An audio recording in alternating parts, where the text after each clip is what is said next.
બેટા, જય શ્રી કૃષ્ણ, જય ગયા અમારા, જય દ્વારકાધીશ, હર હર મહાદેવ. કેમ છો બધા મિત્રો? મજામાં? સ્વાગત છે તમારું અમારા મિની બ્લોગમાં. આવી જાઓ મિત્રો, ચા અને મસ્ત મજાના પરોઠાનો નાસ્તો કરવા. ચા પરોઠા બનાવ્યા. ચાટ મસાલો, થોડુંક મરચું,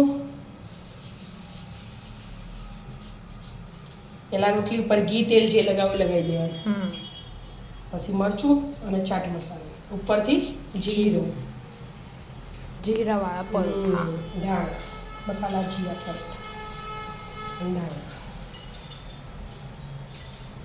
પેલી વાર બનાવ્યા હતા ને મેં, તે તું બાકી રહી ગઈ કે તું કહેતી નથી કે મમ્મી હું રહી જઈ, મને તો ખબરાય ના. મેં લાયા આજે તારી પરીક્ષા તે તને બનાવી આપું.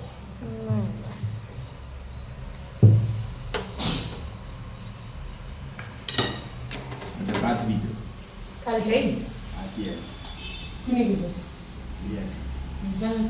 આપણા તહેવારો બધા બે જ આવે છે. બીચ ગણાના આ ત્રીજઈ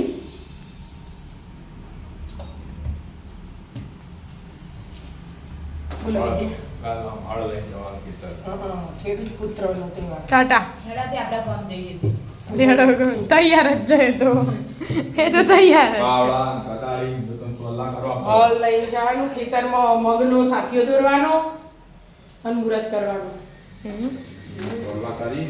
છોલા હેડા આપણે એક રાઉન્ડ મારતા આવીએ. બે ચાર શબ્દો ખાલી કહી દો બધા. એ 12મું બટન બસી પછી ખેતી જ કરવાની તારે આ મોકલી દે ગમ તું તાર જે વાવું એ વાવજે. હાય તમે બે જજો, મૂળી આવો. ના ના એકલી કોઈ ના ના, પપ્પાને લઈ જવાય રહીએ, પપ્પા શીખવાડશે, મી કરશે.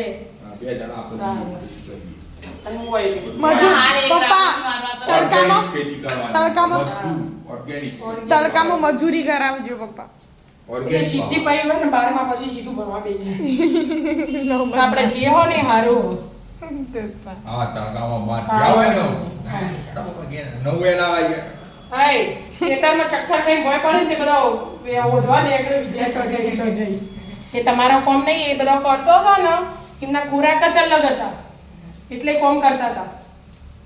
આ તમારા પાવ ખાવાથી ના બતો ના આ પાવ ખેતરમાં ચાલે જ ના ચાલે.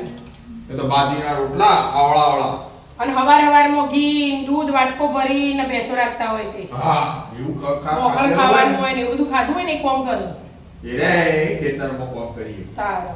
આ બ્રેડ સુરત આ શહેરી પબ્લિક નો તો બ્રેડ ખાધેલી હોય બ્રેડ જેવા હોય, ઓ, પોચા વજન વધી જાય ઘી ખાઈએ તો પાછું વજન વધી જાય એવા તો બિલકુલ ના ચાલે. એ કશું કોમ ના કરે. આવી જાવ મિત્રો, મસ્ત પરોઠા ખાવા. રાધે રાધે. રાધે રાધે.